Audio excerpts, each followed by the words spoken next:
Photosynthesis को continue करते हुए आज हम लोग इसका पार्ट 2 लेकर आए हैं, जिसमें हम लोग स्टडी करेंगे फोटोसिंथेटिक पिगमेंट्स और कुछ स्पेक्ट्रम्स, एब्जॉर्प्शन स्पेक्ट्रम और एक्शन स्पेक्ट्रम, जो हमें यहाँ पर डील करने हैं। चलिए शुरुआत करते हैं हम लोग। सबसे पहले देखते हैं ऑटोट्रॉफ्स। हमने लास्ट टाइम देखा था कि ऑटोट्रॉफ्स वो ऑर्गेनिजम्स है जो खुद फूड सिंथेसाइज करते हैं। अब हम लोग ये देखना चाहते हैं कि कौन कौन से किंगडम्स में ये सब ऑटोट्रॉफ्स प्रेजेंट है। आपको पता होगा टोटल 5 किंगडम्स है हमारे पास में, मोनेरा, प्रोटिस्टा, उसके बाद में फंगाई, प्लांट्स और एनिमल्स। तो इन 5 किंगडम्स जो विटेकर ने बनाए थे, उन 5 किंगडम्स में से कितने किंगडम्स में ऑटोट्रॉफ्स आते हैं वो स्टडी करते हैं।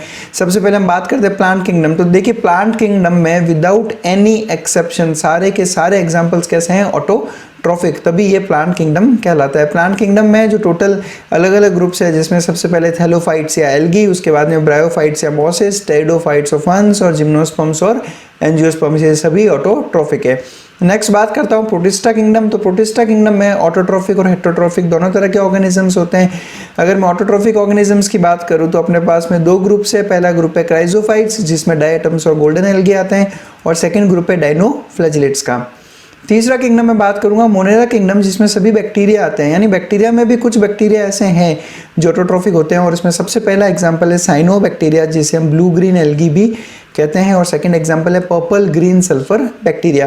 देखो एक टर्म है एल्गी, ये एल्गी वर्ड आपको मोनेरा, प्रोटिस्टा, प्लांट किंगडम सब में सुनाई दे रहा है। एल्गी बेसिकली जब हमारे जो पुराने आइडियाज थे वो ये कहते थे कि एल्गी वो सभी माइक्रोस्कोपिक छोटे छोटे ऑर्गेनिज्म जो फोटोसिंथेसिस करते हैं, उसको हमने नाम दे रखा था एल्गी, और हम उसको प्लांट किंगडम में ही प्लेस करते थे, क्योंकि पहले हमने 2 ही किंगडम बना रखे थे, प्लांट्स और एनिमल्स। ठीक है, तो उसके बेस पे जितने भी फोटोसिंथेटिक ऑर्गेनिजम्स थे माइक्रोस्कोपिक, उन सबको हमने एल्गी बोल रखा था।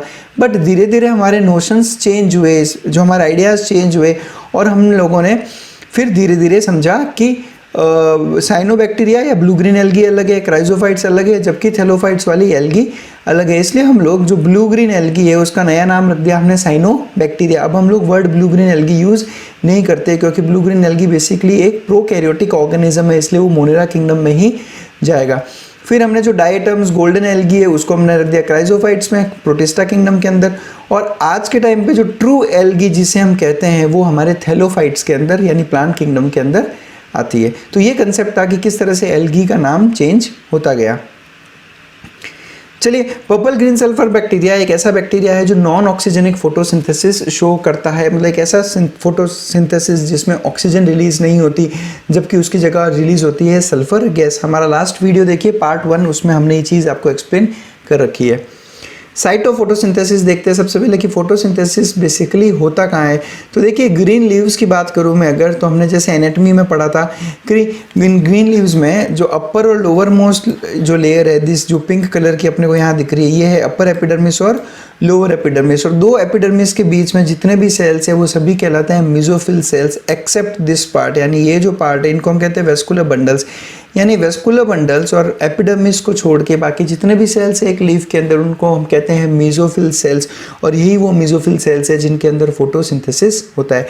अब मेसोफिल सेल की मैं अगर एक बात करूँ तो मेसोफिल सेल का स्ट्रक्चर कुछ ऐसा रहता है, वैक्यूल, न्यूक्लियस सब कुछ प्रेजेंट है इसके अंदर, और इसमें जो सबसे काम की चीज़ जहाँ पे फोटोसिंथेसिस होगा वो है ये वाले ऑर्गेनेल्स जिनको हम कहते हैं क्लोरोप्लास्ट। तो basically chloroplast in mesophyll cells inside a leaf are responsible for photosynthesis.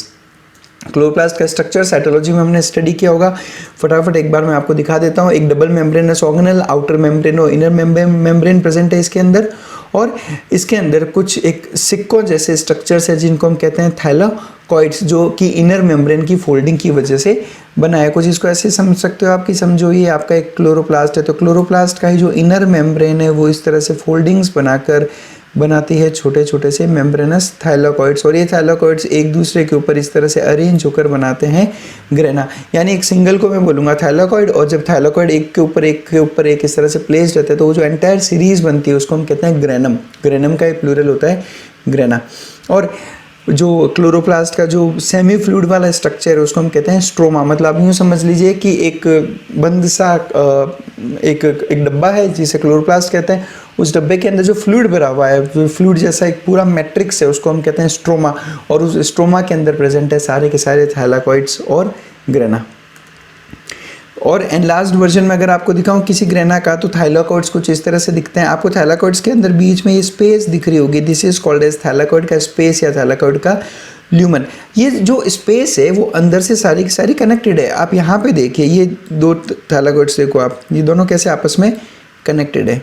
और अगर अपन इंटरनली देखेंगे अंदर की तरफ, तो ये पूरा का पूरा स्पेस चाहे आपको बाहर से अलग दिखता हो, पर अंदर से सब में आपस में क्या है, इंटरनल कनेक्शंस। तो आप खुद अंदाज़ा लगाइए कि कितना स्पेस प्रेजेंट होता होगा थाइलाकॉइड्स के अंदर। और ये थाइलाकॉइड्स की मेम्ब्रेन्स कहलाती है। जो स्पेस है, स्पेस की जो वॉल्स होगी उनको कहेंगे हम थाइलाकॉइड मेम्ब्रेन। और थाइलाकॉइड मेम्ब्रेन का इंपॉर्टेंस ये है कि ये वो एग्जैक्ट साइट है जहाँ पर प्रेजेंट है हमारे फोटोसिंथेटिक पिगमेंट्स। यानी जितने भी फोटोसिंथेटिक पिगमेंट्स हम स्टडी करेंगे, ये सारे के सारे फोटोसिंथेटिक पिगमेंट्स कहाँ प्रेजेंट होंगे, थाइलाकॉइड मेम्ब्रेन के अंदर। और यही चीज़ अपने को याद करना है। चलिए फिर एक एनसीईआरटी में एक क्वेश्चन दे रखा है टेक्स्ट के बीच में ही। अगर आपने एनसीईआरटी ढंग से पढ़ी होगी तो एनसीईआरटी में जब टेक्स्ट लिखा रहता है, उन टेक्स्ट के बीच बीच में कुछ क्वेश्चंस एनसीईआरटी ने पूछे हैं। उसमें से एक सवाल ये है, क्या आप प्लांट्स में कुछ ऐसे एरियाज का नाम भी बता सकते हो जहाँ फोटोसिंथेसिस होता है, मतलब लीव्स के अलावा। वो ये कह रहे हैं लीव्स के अलावा प्लांट्स में ऐसी कौन सी जगह है जहाँ पर फोटोसिंथेसिस होता है। तो देखिए, हर वो पार्ट प्लांट्स के अंदर जो ग्रीन है वहाँ पे फोटोसिंथेसिस पॉसिबल है। जैसे कि ग्रीन स्टेम्स हमें कब देखने को मिलते हैं, जब कोई प्लांट यंग हो तो उसके अंदर ग्रीन स्टेम प्रेजेंट होता है और उस वक्त ये फोटोसिंथेसिस करता है। फिर जैसे जैसे वो प्लांट एज होता जाता है वैसे वैसे वो स्टेम क्या होता जाएगा, वुडी, और वुडी होने के बाद में ब्राउनिश हो जाता है और वो फोटोसिंथेसाइज नहीं करता। कुछ प्लांट्स ऐसे हैं जो मैच्योर होने के बाद में भी फोटोसिंथेसिस करते हैं अपने स्टेम में, जैसे कि कैक्टस जिनको हम सक्यूलेंट्स बोलते हैं, उनमें ये फोटोसिंथेसिस होता है। और उसका रीज़न ये है कि कैक्टस के अंदर जो लीव्स हैं, लीव्स मॉडिफाई होकर बहुत बहुत पतले पतले से स्ट्रक्चर बन जाता है जिनको आप कहते हो स्पाइंस। तो वो लीव्स फोटोसिंथेसिस नहीं करती। तो जब लीव्स फोटोसिंथेसिस नहीं करेगी तो जो स्टेम होता है सक्यूलेंट्स का वही फोटोसिंथेसिस करेगा। उसके अलावा आपने कुछ फ्लावर्स देखे होंगे जिनके सेपल्स होते हैं ग्रीन, जैसे ये फ्लावर। सेपल्स किसको कहते हैं हम लोग, इन मेंबर्स को। ये जो दिख रहा है आपको, दीज आर सेपल्स। तो ये ग्रीन सेपल्स भी फोटोसिंथेसाइज करते हैं। उसके अलावा ग्रीन फ्रूट्स, जो कच्चे फ्रूट्स हो, अनराइप फ्रूट्स मतलब कच्चे फ्रूट्स, वो भी फोटोसिंथेसिस करते हैं। जैसे आपने देखे होंगे कच्चे टमाटर जो ग्रीन कलर के होते हैं, तो वो उस वक्त फोटोसिंथेसिस करते हैं। और मैच्योर होने के बाद में टोमेटो कैसा हो जाएगा, रेड, जो फोटोसिंथेसाइज नहीं करेगा। चलिए बात करते हैं अब हम फोटोसिंथेटिक पिगमेंट्स की। पिगमेंट्स कहाँ प्रेजेंट होंगे, थाइलाकॉइड्स के मेम्ब्रेन्स में। पिगमेंट्स किसको कहते हैं हम, पिगमेंट्स वो सब्सटेंसेस है जो लाइट को एब्जॉर्ब करते हैं किसी स्पेसिफिक वेवलेंथ पे, और जिस वेवलेंथ को वो एब्जॉर्ब करेंगे और जिन वेवलेंथ को वो रिफ्लेक्ट करेंगे, इनमें डिफरेंस होता है। ये हर पिगमेंट का अपना स्पेसिफिक वेवलेंथ होता है जो वो एब्जॉर्ब करता है। जो फोटोसिंथेटिक ऑर्गेनिजम्स हम अलग अलग स्टडी करते हैं, जैसे ब्लू ग्रीन एल्गी या फिर पर्पल बैक्टीरिया, ठीक है, वो जो है उनमें डिफरेंस किसका होगा, उनमें डिफरेंस होगा फोटोसिंथेटिक पिगमेंट्स का। अलग अलग ऑर्गेनिजम्स में आपको अलग अलग फोटोसिंथेटिक पिगमेंट्स देखने को मिलेंगे। फोटोसिंथेटिक पिगमेंट्स को बेसिकली मैं 3 बड़े ग्रुप्स में रखूंगा, क्लोरोफिल, कैरोटिनॉइड्स और फाइकोबिलेंस। क्लोरोफिल के अंदर जो टाइप्स है वो chlorophyll A, B, C, D, E, यानी टोटल 5 तरह के क्लोरोफिल हम अब तक स्टडी कर चुके हैं। कैरोटिनॉइड्स के अंदर बेसिकली 2 ग्रुप्स में, सबसे पहला है कैरेटिन। कैरेटिन का नाम किससे मैच कर रहा है, कैरेट से, तो कैरेट इन किस में प्रेजेंट होगा, कैरेट के अंदर। और सेकंड एग्जांपल इसका ज़ेंथोफिल, जो आपको देखने को मिलेगा ब्राउन एल्गी के अंदर। फाइकोबिलेंस की बात करूं तो इसमें सबसे पहला ग्रुप है फाइकोसाइनिन्स का, जो प्रेजेंट होता है BGA यानी ब्लू ग्रीन एल्गी, और सेकंड ग्रुप है फाइकोइराइथ्रिन जो प्रेजेंट है रेड एल्गी के अंदर। तो आपने जो ट्रू एल्गी का बेसिक क्लासिफिकेशन देखा है, रेड एल्गी, ब्राउन एल्गी और ग्रीन एल्गी, इनमें डिफरेंस किस चीज़ का है, इनमें डिफरेंस है फोटोसिंथेटिक पिगमेंट्स का। चलिए देखते हैं हम लोग फोटोसिंथेटिक पिगमेंट्स को मैं 2 तरह से क्लासीफाई कर सकता हूँ। पहला ग्रुप है प्राइमरी पिगमेंट्स और दूसरा ग्रुप है एक्सेसरी पिगमेंट्स। ध्यान से समझिएगा, यहाँ से हम लोग फोटोसिंथेसिस के बेसिक कंसेप्ट शुरू कर रहे हैं। देखिए, प्राइमरी पिगमेंट मैं उसको बोलूँगा जो मेन रिएक्शन सेंटर बनाता है। हमें पता होगा कि पिगमेंट्स लाइट को एब्जॉर्ब करेंगे और फिर किस तरह से लाइट रिएक्शन में उस लाइट से बाद में उस लाइट की वजह से वो जो मेन पिगमेंट है वहाँ से कुछ इलेक्ट्रॉन्स मूव आउट करते हैं लाइट रिएक्शन के अंदर। तो जो वो मेन रिएक्शन होती है फोटोसिंथेसिस की, लाइट रिएक्शन की, वो मेन रिएक्शन प्राइमरी पिगमेंट में होती है, एसेसरी पिगमेंट्स में नहीं होती। यानी मेन रिएक्शन में डायरेक्ट रोल प्ले करता है प्राइमरी पिगमेंट, और प्राइमरी पिगमेंट का एक ही एग्जांपल है, वो है chlorophyll A. Yes, chlorophyll A is the primary pigment जो मेन रिएक्शन सेंटर बनाएगा किसी भी फोटो सिस्टम के अंदर। पढ़ेंगे हम लोग आगे फोटो सिस्टम्स वगैरह क्या होता है, लाइट रिएक्शन क्या होती है, तो वहां पे आप देखिएगा chlorophyll A main reaction centre कहलाता है। अब क्लोरोफिल ए के अलावा जितने भी पिगमेंट्स हैं वो सारे के सारे एक्सेसरी पिगमेंट्स कहलाते हैं। अब ये पिगमेंट्स अलग अलग स्पेसिफिक वेवलेंथ्स एब्जॉर्ब करते हैं, और लेकिन एब्जॉर्ब करने के बाद वो अपनी सारी एनर्जी किसको ट्रांसफर करेंगे, प्राइमरी पिगमेंट यानी क्लोरोफिल ए को। ऐसा क्यों, क्योंकि मेन रिएक्शन तो कौन करेगा, क्लोरोफिल ए। देखिए कुछ इस तरह से होता है कि समझिए ये प्राइमरी पिगमेंट है और ये एसेसरी पिगमेंट्स है। जब सनलाइट आएगी तो सनलाइट दोनों पे आती है, प्राइमरी पिगमेंट पे भी और एसेसरी पिगमेंट्स पे भी। यानी ये दोनों अपने अपने जो वेवलेंथ्स हैं उनको एब्जॉर्ब करते हैं, लेकिन एसेसरी पिगमेंट्स ने जो भी एनर्जी एब्जॉर्ब की वो किसको ट्रांसफर कर देगा, वो प्राइमरी पिगमेंट में, क्योंकि main reaction centre primary pigment ही कहलाता है। अब देखिए इस सिस्टम का फायदा क्या हुआ, इस सिस्टम का ये फायदा हुआ कि जैसे मैं क्लोरोफिल ए की बात कर रहा हूँ तो क्लोरोफिल ए कुछ पर्टिकुलर वेवलेंथ को ही एब्जॉर्ब कर पा रहा है, जबकि जो वेवलेंथ बच गई जो क्लोरोफिल ए एब्जॉर्ब नहीं कर सकता, उन वेवलेंथ को एब्जॉर्ब कौन कर लेता है, एसेसरी पिगमेंट्स। और एसेसरी पिगमेंट्स बाद में इसको ट्रांसफर कर देंगे किसको, प्राइमरी पिगमेंट्स को। यानी कुल मिला के बात ये है कि जो वेवलेंथ प्राइमरी पिगमेंट एब्जॉर्ब नहीं कर सकता, वो वेवलेंथ एसेसरी पिगमेंट्स एब्जॉर्ब करके वापस पहुंचा देंगे प्राइमरी पिगमेंट के बाद। इससे क्या होगा, फोटोसिंथेसिस का एफिशिएंसी बढ़ता है। फोटोसिंथेसिस उन वेवलेंथ पे भी होगा जिस वेवलेंथ को क्लोरोफिल ए एब्जॉर्ब नहीं कर पाता, thanks to accessory pigments. Chlorophyll से शुरुआत करता हूं मैं। क्लोरोफिल ग्रीन कलर का रहता है। एक बार वर्ड को स्प्लिट करूंगा मैं। क्लोरो एक वर्ड होता है जिसका मीनिंग होता है ग्रीन, और फिल एक लीफ मतलब एक वर्ड है जिसका मतलब होता है लीफ, यानी कि लीफ के अंदर प्रेजेंट एक ग्रीन पिगमेंट को हम कहते हैं क्लोरोफिल। लिपिड नेचर का है इसलिए ये वाटर इनसोल्यूबल है। ध्यान रखना क्लोरोफिल के बारे में ये कैरेक्टर कि ये हाइड्रोफोबिक होता है, यानी कि लाइपोफिलिक है। ये लिपिड में सोल्यूबल है लेकिन वाटर में सोल्यूबल नहीं होता। और प्रेजेंट कहाँ है, क्लोरोप्लास्ट के अंदर, यानी थाइलाकोइड की मेम्ब्रेन पे। 5 टाइप्स थे, A B C D E. Chlorophyll A से बात करूंगा मैं शुरुआत। ये मॉलिक्यूलर फॉर्मूला है क्लोरोफिल ए का, और यूनिवर्सल फोटोसिंथेटिक पिगमेंट है। इसका मतलब ये है कि ऐसा कोई ऑर्गेनिज्म नहीं है जिसके अंदर क्लोरोफिल ए प्रेजेंट नहीं होता। सभी ऑर्गेनिजम्स के अंदर क्लोरोफिल ए प्रेजेंट होगा। क्यों, क्योंकि मेन रिएक्शन सेंटर तो क्लोरोफिल ए ही बनाता है। उसके अलावा प्राइमरी पिगमेंट है, जैसा हमने अभी थोड़ी देर पहले डिस्कस किया था, रिएक्शन सेंटर बना रहा है क्लोरोफिल ए। और सबसे ज़्यादा पाया जाने वाला पिगमेंट प्लांट किंगडम में अगर कोई है तो वो है क्लोरोफिल ए। ये चीज़ जो नीट में पूछी जा चुकी है कि कौन कौन से एलिमेंट्स ऐसे हैं जिनका रिक्वायरमेंट होता है क्लोरोफिल ए के सिंथेसिस के वक्त, तो अपना आंसर होगा मैग्नीशियम, नाइट्रोजन और आयरन। इसमें से मैग्नीशियम और नाइट्रोजन तो स्ट्रक्चर ही बनाता है क्लोरोफिल ए का। यानी इन तीनों में से अगर किसी का भी डेफिशिएंसी होगा तो क्लोरोफिल ए का फॉर्मेशन बहुत कम होता है लीव्स में, और लीव्स क्या हो जाती है, येलोइंग ऑफ लीव्स होता है, लीव्स पीली पड़ने लगती है क्योंकि क्लोरोफिल का फॉर्मेशन नहीं हो पाया। देखिए स्ट्रक्चर कुछ ऐसा रहता है क्लोरोफिल ए का। क्लोरोफिल ए के स्ट्रक्चर को हम लोग डिटेल में स्टडी करें तो देखिए क्लोरोफिल ए नहीं, मोस्ट ऑफ द क्लोरोफिल का स्ट्रक्चर कुछ ऐसा ही रहेगा। इसमें एक तो होगा हेड जिसको हम कहते हैं पोरफायरिन हेड, और एक होता है टेल जिसको हम कहेंगे फाइटोल टेल। समझिएगा यहाँ पे ये tail like structure is called as phytol tail. और उसके अलावा this is head of the chlorophyll जिसे हम कहते हैं पोरफायरिन हेड। पोरफायरिन हेड को अगर मैं स्टडी करूं तो पोरफायरिन हेड में एक रिंग लाइक स्ट्रक्चर है जिसको मैं कहता हूं टेट्रापायरोल रिंग, और उस टेट्रापायरोल रिंग के सेंटर में प्रेजेंट है मैग्नीशियम। और ये मैग्नीशियम किसके साथ में बॉन्ड बना रहा है, 4 नाइट्रोजन के साथ में। और पायरोल कितने हैं, 4। देखिए ये एक पायरोल रिंग कहलाती है। तो 1 2 3 और 4, टोटल 4 पायरोल रिंग्स यहाँ पर प्रेजेंट है। और चारों पायरोल रिंग के अंदर क्या प्रेजेंट है, नाइट्रोजन। और ये नाइट्रोजन बॉन्ड बना रहा है किसके साथ में, मैग्नीशियम के साथ में। तो यहाँ पे देखिए अब आप इस में मैग्नीशियम को मैं अगर अच्छे से देखूँ तो वो सेंटर में प्रेजेंट है, और ये मैग्नीशियम नाइट्रोजन के साथ में 2 कोऑर्डिनेट और 2 कोवेलेंट बॉन्ड बना रहा है। केमिस्ट्री अगर आपने अच्छे से पढ़ी है तो आपको यहाँ पे साफ साफ कोऑर्डिनेट और कोवेलेंट बॉन्ड्स देखने को मिल रहे होंगे। ठीक है, तो ये चीज़ हमें ध्यान रखनी है।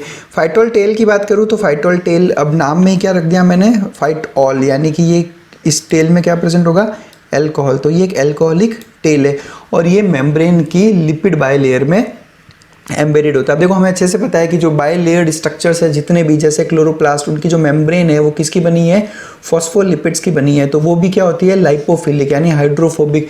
तो ये एक लिपिड सल्यूबल मेम्ब्रेन, और ये जो फाइटोल टेल है वो भी कैसी, लिपिड सल्यूबल। तो ये फाइटोल टेल जो है क्लोरोफिल का, ये इस मेम्ब्रेन के साथ अच्छे से क्या हो गई, एम्बेडेड यानी उसके अंदर धसी हुई रहती है।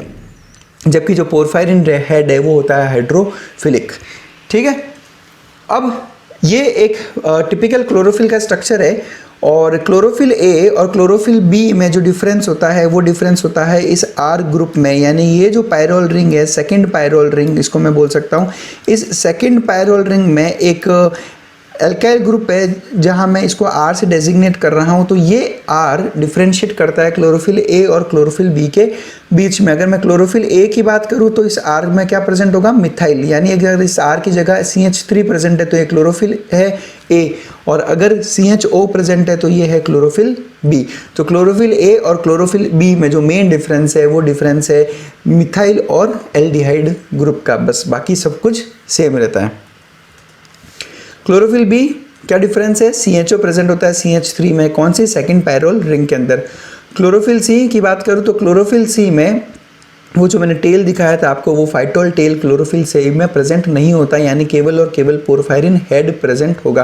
देखिए स्ट्रक्चर के बेस पे नीट में इससे ज़्यादा क्वेश्चंस एक्सपेक्टेड नहीं है, और जो मेन आपको ध्यान रखना है वो ध्यान रखना है एक तो आपको मैग्नीशियम का और एक नाइट्रोजन का, और टेल और पोरफायरिन हेड के बारे में। बाकी इससे ज़्यादा डिटेल में क्वेश्चन एग्जाम में नहीं पूछे जाएंगे नीट के अंदर। नेक्स्ट बात करता हूँ कैरोटीनॉइड्स की। कैरोटीनॉइड्स वर्ड ही याद करना है अपने को, कैरेट, कैरेट गाजर हो गया, इसलिए गाजर, गाजर का कलर या तो येलो या येलो ऑरेंज, डिपेंड करता है कौन सा पिगमेंट। अब कैरोटीनॉइड्स कहाँ प्रेजेंट होंगे, तो कैरोटीनॉइड्स देखिए क्रोमोप्लास्ट और क्लोरोप्लास्ट दोनों के अंदर प्रेजेंट होता है। क्लोरोप्लास्ट में क्लोरोफिल के साथ साथ में कैरोटीनॉइड्स भी प्रेजेंट होते हैं। ये भी वाटर इंसोल्यूबल है, सेम एज क्लोरोफिल।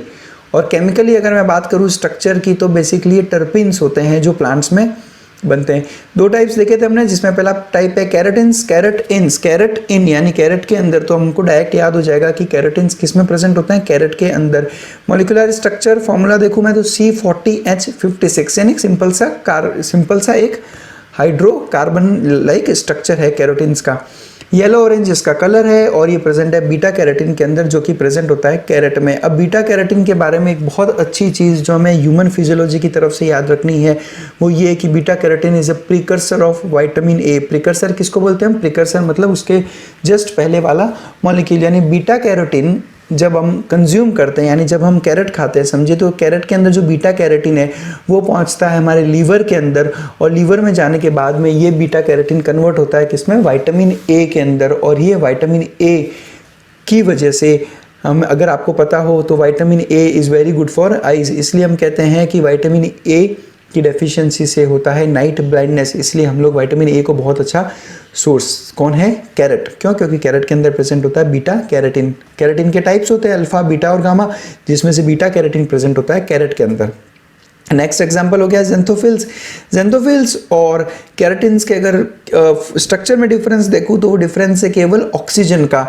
ठीक है, जैसे C40H56 कैरेटिन है तो C40H56O क्या है, ज़ेंथोफिल। यानी मैं ये बोल सकता हूँ कि ज़ेंथोफिल ऑक्सीजन कंटेनिंग डेरिवेटिव है किसका, कैरेटिन्स का। यानी कैरेटिन्स के अंदर मैं ऑक्सीजन डाल दूँ तो क्या बन जाएगा, ज़ेंथोफिल। और इसका कलर क्या होता है, येलो। कैरेटिन का कलर है येलो ऑरेंज, ज़ेंथोफिल है येलो। एग्जाम्पल्स देखो मैं ज़ेंथोफिल्स का, तो सबसे पहला एग्जाम्पल है ल्यूटिन। ल्यूटिन प्रेजेंट होता है, lutein is can be seen in autumn leaves. Autumn किसको कहते हैं, पतझड़ को। आपने देखा होगा कि जब पतझड़ आता है या ऑटम आता है तो लीव्स जो इनिशियली ग्रीन थी वो ऑटम सीजन में कुछ इस कलर की हो जाती है। क्यों, क्योंकि वो क्लोरोफिल लूज करके उसमें क्या डिपॉजिट होने लगता है, ल्यूटिन, और उस ल्यूटिन की वजह से इसका कलर कैसा हो जाएगा, ज़ेंथोफिल का की वजह से इसका कलर कुछ ऐसा हो जाता है। अब मेरे पास आपके लिए एक सवाल है कि ऑटम सीजन में लीव्स का कलर चेंज क्यों होता है। देखिए इसके पीछे का रीज़न तो मैंने आपको बता दिया, ल्यूटिन का डिपोजिशन, लेकिन नेचर ऐसा करता क्यों है, मेरा सवाल ये है, क्यों क्लोरोफिल लूज करके वहाँ पर ल्यूटिन का डिपोजिशन हो जाता है और लीफ का कलर ऐसा हो जाता है। तो इसके बारे में सोचिएगा और कमेंट सेक्शन में आके आप मुझे आंसर दीजिएगा कि ऐसा होने के पीछे फ़ायदा क्या होता है प्लांट्स को। इसके अलावा एग्जाम्पल ज़ेंथोफिल का तो एग्जाम्पल है फ्यूकोजेंथिन जो प्रेजेंट होता है ब्राउन एल्गी के अंदर। ये प्लांट क्लासिफिकेशन में नीट में आने वाला एक क्वेश्चन होता है।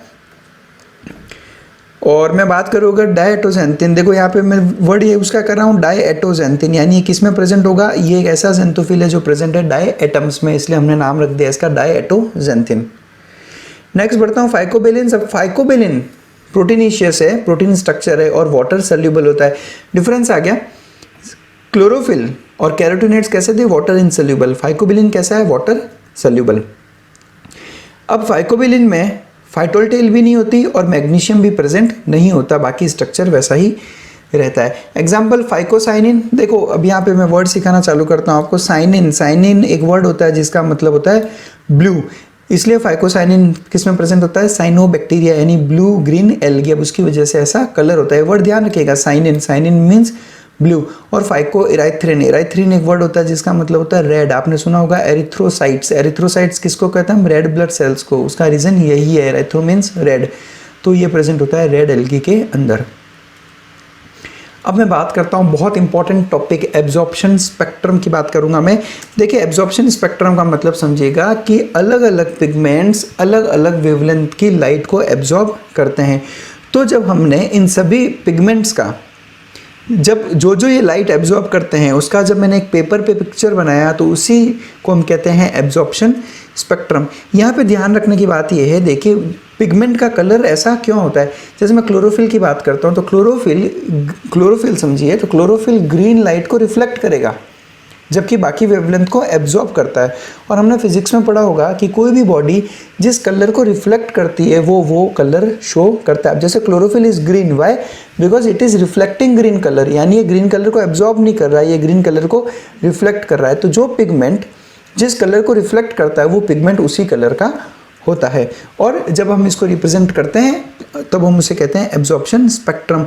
और इसको जो वेवलेंथ कौन कौन से एब्जॉर्ब कर रहा है उसको फाइंड आउट करने के लिए जो हम आर्मामेंटेरियम जो इंस्ट्रूमेंट यूज़ करते हैं उसको हम कहते हैं स्पेक्ट्रोफोटोमीटर। ध्यान से सुनेगा इस टॉपिक को, एनसीईआरटी का टॉपिक है, बहुत अच्छे से समझिएगा। यहाँ पर मैं एक पिक्चर दिखा रहा हूँ आपको जिसमें मैंने एब्जॉर्प्शन स्पेक्ट्रम शो किया है क्लोरोफिल ए और क्लोरोफिल बी का। ये जो रेड कलर का ग्राफ है वो शो कर रहा है किसको, क्लोरोफिल ए को। यहाँ देखिए आप, मैं क्लोरोफिल ए को ग्राफ के साथ साथ अगर मैं चलूँ तो क्लोरोफिल ए यहाँ पर सुनेगा, यहाँ पे अच्छे से, क्लोरोफिल ए का एब्जॉर्प्शन स्पेक्ट्रम। क्लोरोफिल ए 400 की वेवलेंथ पे एब्जॉर्प्शन अच्छा खासा शो कर रहा है और यहाँ पर ये मैक्सिमम चला गया, ठीक है, यानी करीब यहाँ मान सकता हूँ मैं ये 450 की रेंज मान सकता हूँ, 400 और 500 के बीच में है इसलिए ये 450, यानी बहुत अच्छा एब्जॉर्प्शन शो कर रहा है 450 की वेवलेंथ पे। और जब ये धीरे धीरे 450 से आगे बढ़ा तब इसका एब्जॉर्प्शन क्या होता गया, कम, यानी जैसे जैसे 450 के आगे वेवलेंथ जाएगी इसका एब्जॉर्प्शन जो है वो कम होता गया। 500 और 550 600 तक इसका एब्जॉर्प्शन बहुत बहुत बहुत कम है। धीरे धीरे 650, जब ये 650 के आसपास पहुंचता है तब इसका एब्जॉर्प्शन बढ़ता है लाइट का और जाकर एक और पीक ले लेता है ये यहाँ पर। और उसके बाद में जब वेवलेंथ बढ़ेगी तब ये वापस क्या हो जाएगा, कम। यानी कि अगर मैं बात करूँ तो ये जो है इनिशियल की बात करता हूँ मैंने, ये वाला एरिया, तो ये कौन सा एरिया है, ब्लू वाला, हमें अच्छे से पता है, विबग्योर है ना। एब्जॉर्ब क्या स्पेक्ट्रम था, 400 nm से लेकर 700 nm, 400 to 700 nm, starts with the violet ends with the red. यानी जो इनिशियल वाला एरिया है वो कौन सा है, ब्लू रीजन, और एंड वाला एरिया है वो है रेड। यानी क्लोरोफिल ए सबसे ज़्यादा एब्जॉर्प्शन कहाँ शो कर रहा है, रेड रीजन और ब्लू रीजन के अंदर। आपके सामने ग्राफ है और इसी ग्राफ पे वो आपको सवाल पूछ रहा है, आपको केवल उस ग्राफ को रीड करना आना चाहिए। यानी अगर आपने उस ग्राफ को रीड कर लिया, अच्छे से रीड करना अगर आपने आ गया उसको, तो आप कोई भी जगह पर अटकने वाले नहीं हो। क्लोरोफिल बी की मैं बात करता हूँ, क्लोरोफिल बी को अगर मैं स्टडी करूँ यहाँ पर, तो क्लोरोफिल बी तो जिस जगह पर यानी 450 पे, यानी 450 nm पे यहाँ पर जहाँ क्लोरोफिल ए बहुत अच्छा एब्जॉर्प्शन, यानी मैं कहूँगा मैक्सिमम एब्जॉर्प्शन शो कर रहा है, वहाँ पर क्लोरोफिल बी काफ़ी कम एब्जॉर्प्शन शो कर रहा है। यहाँ तक आते आते जहाँ क्लोरोफिल ए का एब्जॉर्प्शन एफिशिएंसी कम होती गई है, क्लोरोफिल बी का एब्जॉर्प्शन बढ़ रहा है। देखिए, और इसने यहाँ पर इस पर्टिकुलर वेवलेंथ पे यानी 500 nm की मैं अगर बात करूँ तो 500 nm पे क्लोरोफिल ए का एब्जॉर्प्शन तो काफ़ी मिनिमम हो गया, लेकिन क्लोरोफिल बी अपना पीक पकड़ कर चल रहा है। और फिर बाद में 500 से थोड़ा सा आगे जाने के बाद में क्लोरोफिल बी क्लोरोफिल ए की तरह ही सेम यहाँ पर डिक्लाइन हो जाता है, और बाद में थोड़ा सा 600 के ऊपर जाने के बाद में वापस वो एक पीक पकड़ता है और फिर वापस नीचे की तरफ आ जाता है। तो क्लोरोफिल ए और क्लोरोफिल बी का दोनों का ही मैक्सिमम एब्जॉर्प्शन कहाँ होगा, ब्लू और रेड एरियाज में इनका मैक्सिमम एब्जॉर्प्शन होता है। अब इसका फ़ायदा अगर मैं समझूं, चलिए मैं कैरोटीनॉइड्स के साथ में इनका फ़ायदा दिखाऊंगा। अब मैं बात करूंगा कैरोटीनॉइड्स की। यहाँ पे समझिए ये कैरोटीनॉइड्स का एब्जॉर्प्शन स्पेक्ट्रम है। शुरुआत की मैंने तो यहाँ पर धीरे धीरे 400 तक तो इसने कुछ भी एब्जॉर्प्शन नहीं शो किया, बहुत कम एब्जॉर्प्शन है। फिर ये बढ़ता है, बढ़ने के बाद में ये धीरे धीरे धीरे बीटा कैरोटीन कम होता गया।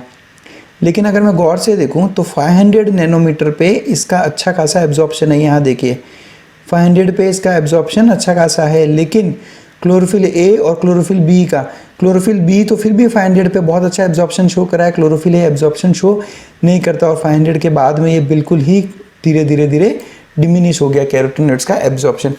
अब मैं क्लोरोफिल ए, क्लोरोफिल बी और कैरोटीनॉइड्स तीनों के कर्व अगर एक साथ में प्लॉट कर दूं, यानी एनसीईआरटी का फिगर बन जाएगा, कुछ ऐसा फिगर आएगा यहाँ पर। अब यहाँ पर मैं तीनों को अगर कंपेयर करना चाहूँ यहाँ पर, तो देखिए यहाँ पे सबसे मज़े की बात कि यहाँ पर क्लोरोफिल ए का मैक्सिमम एब्जॉर्प्शन है, यहाँ पर क्लोरोफिल बी का मैक्सिमम एब्जॉर्प्शन है, और उसके भी आगे वेवलेंथ पे कैरोटीनॉइड्स का मैक्सिमम एब्जॉर्प्शन शो कर रखा है।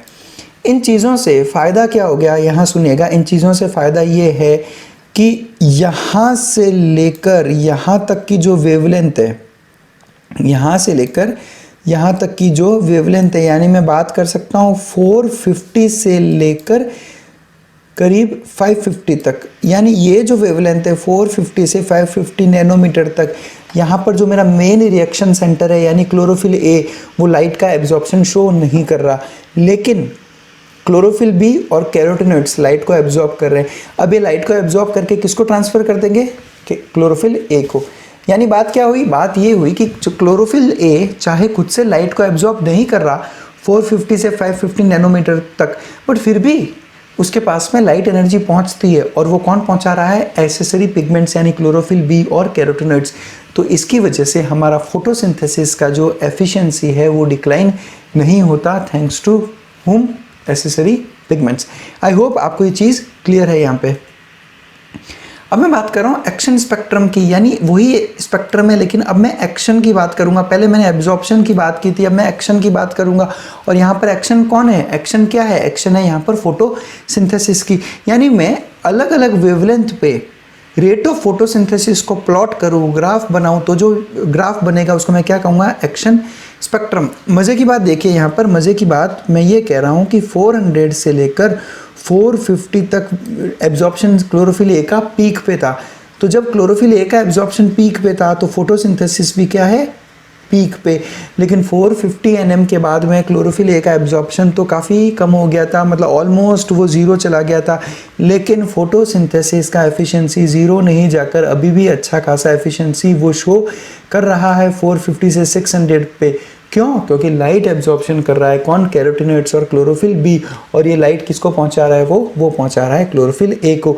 इसकी वजह से हमारा फोटोसिंथेसिस जो है वो कम नहीं होता।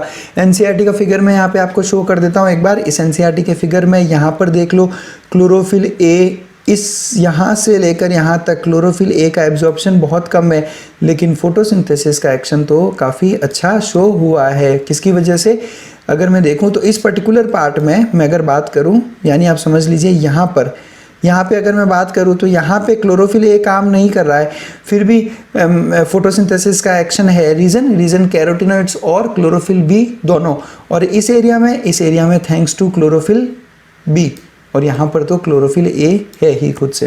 तो ये एक्शन स्पेक्ट्रम और एब्जॉर्प्शन स्पेक्ट्रम के बारे में सारी नॉलेज है जो आपको लेनी है। अब किस बेस पे आपने ये बोला कि chlorophyll a chief photosynthetic pigment है, तो उसका रीज़न यही है कि सर आप एब्जॉर्प्शन स्पेक्ट्रम देखो और एक्शन स्पेक्ट्रम देखो, जब इन दोनों को कंपेयर करोगे तो आपको एक चीज़ जानने को मिलेगी कि जहाँ जहाँ पे क्लोरोफिल ए का मैक्सिमम एब्जॉर्प्शन है वहाँ पर फोटोसिंथेसिस भी मैक्सिमम हो रहा है। तो ये प्रूव कर रहा है इस चीज़ को कि main reaction centre chlorophyll A है, क्योंकि जहाँ पे क्लोरोफिल ए का मैक्सिमम एब्जॉर्प्शन हुआ वहाँ पर फोटोसिंथेसिस मैक्सिमाइज हो रहा है, यानी ब्लू और रेड रीजन में फोटोसिंथेसिस मैक्सिमम होता है, क्योंकि क्लोरोफिल ए मैक्सिमम एब्जॉर्प्शन करता है कहाँ पर, ब्लू और रेड एरियाज के अंदर। तो इस बेस पे हम बोलते हैं कि chlorophyll a chief photosynthetic pigment है।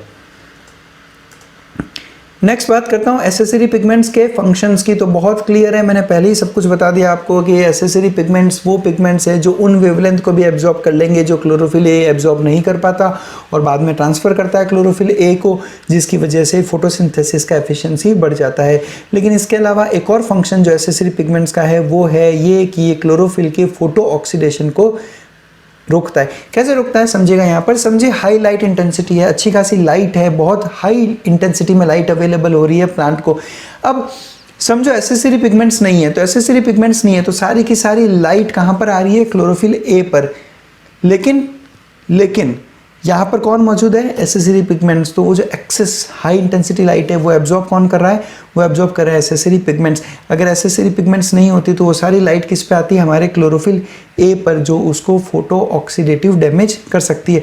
अब फोटो ऑक्सीडेटिव डैमेज वर्ड मैंने ऐसा क्यों बनाया, क्योंकि फोटो मतलब क्या हो गया, लाइट, और ऑक्सीडेशन मतलब ऑक्सीडेशन, यानी क्लोरोफिल का ऑक्सीडेशन, यानी light induced oxidation of chlorophyll कब होगा, जब ये हाई लाइट इंटेंसिटी देते हैं। और ऐसा होता भी है, जब मैं किसी प्लांट को बहुत ज़्यादा हाई लाइट इंटेंसिटी में रखूँगा तो उसका फोटोसिंथेसिस का जो एफिशिएंसी है वो धीरे धीरे कम होने लगता है आफ्टर अ सर्टेन लेवल। क्यों, क्योंकि क्लोरोफिल फोटो ऑक्सीडाइज हो जाता है।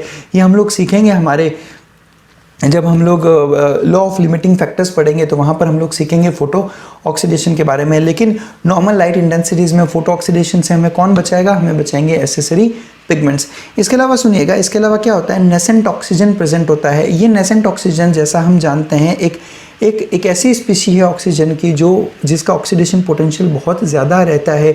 ये इसका ऑक्सीडाइजिंग कैपेसिटी ज़्यादा है, जिसकी वजह से ये पिगमेंट्स को क्या कर सकता है, क्लोरोफिल ए को क्या कर सकता है, ऑक्सीडाइज। लेकिन एसेसरी पिगमेंट्स उस नेसेंट ऑक्सीजन के साथ में पहले ही रिएक्ट करके उसको किस में कन्वर्ट कर देंगे, मॉलिक्यूलर ऑक्सीजन में, जो रिलेटिवली सेफ रहता है।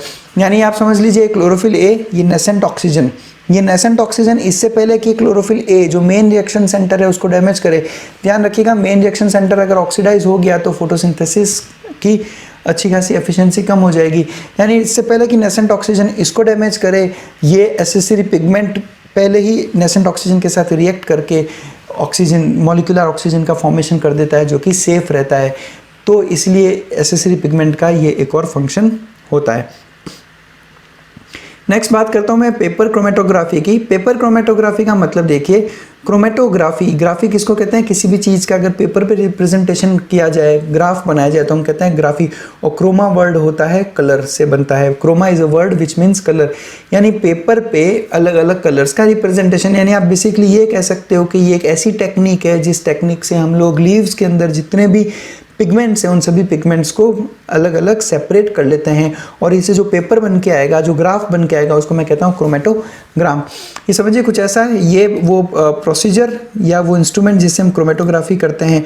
और इसके बाद में ये जो आपके सामने पेपर के ऊपर रिप्रेजेंटेशन आया है, इसको मैं कहता हूँ क्रोमेटोग्राम। देखिए यहाँ पे किस तरह से कैरोटीन, ज़ेंथोफिल, क्लोरोफिल ए और बी को हमने सेपरेट कर लिया। तो this separation of pigments is chromatography. अब इस पेपर पे कौन कौन सा पिगमेंट कैसा कलर बनाता है, तो देखो chlorophyll A, chlorophyll B, xanthophyll और कैरोटीनॉइड। क्लोरोफिल ए एक ब्राइट या ब्लू ग्रीन कलर देगा, chlorophyll B yellow green colour देगा, ज़ेंथोफिल येलो और कैरोटीनॉइड्स येलो ऑरेंज।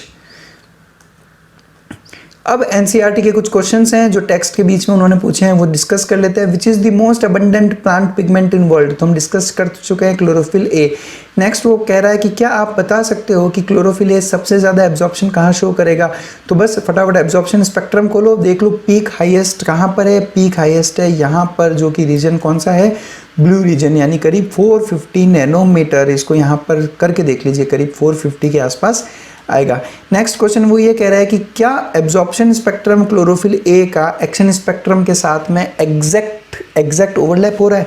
तो क्या हो रहा था, क्या हमने डिस्कस किया इस चीज़ को, नहीं हो रहा सर। आप यहाँ देख लिए क्लोरोफिल ए यहाँ पर करीब 0 हो चुका है, लेकिन फोटोसिंथेसिस अभी भी चल रहा है थैंक्स टू एसेसरी पिगमेंट्स। इसलिए हमारा आंसर होगा no, it never happens. So thank you very much for watching us. हमारा नेक्स्ट वीडियो ज़रूर देखिए जिसमें हम लोग लाइट रिएक्शन, डार्क रिएक्शन और फोटो सिस्टम्स पे स्टडी करेंगे। मेरा अभी भी आप सबको यही कहना है कि कंसेप्ट्स पे फोकस करते रहो। आपके कंसेप्ट्स जितने ज़्यादा पावरफुल होंगे, आप नीट के किसी भी क्वेश्चन को फेस आसानी से कर सकते हो और प्लस आपको चीज़ें रटनी नहीं पड़ेगी। Thank you very much for watching us.